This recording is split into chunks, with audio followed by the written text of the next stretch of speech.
So I don't believe, let me tell you what the Washington Post did. Oh my God, thank you. Right, I don't encourage you to do gigantic super chats, but Ryan, I appreciate it. All right, here's what the Washington Post did.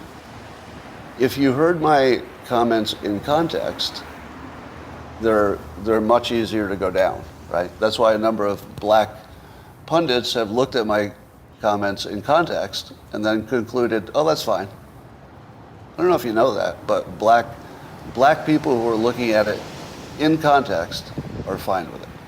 And they're telling me every day, privately and also on Twitter. Right? Now, the ones who haven't looked into the context, they're pretty worked up. They're pretty worked up. So here's what the Washington Post does. They start with the story of what I said, which is the thing that gets everybody riled up. They do add a little context, but it's at the end. If you add it at the end, that's a hit piece. Right? Because they could have added it at the front. All you'd have to do is cut and paste.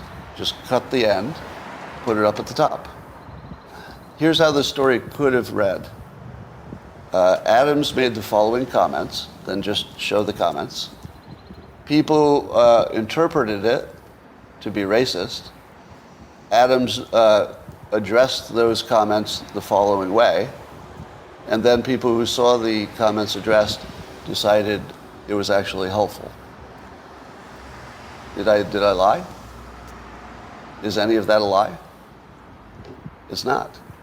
If you just said, here's the context, here's his additional explanations, people who've looked at it are happy that it wasn't racist, or not what they thought it was anyway, and that's the end of it. But there's still an outrage. Would any of that be untrue? It wouldn't be. Now,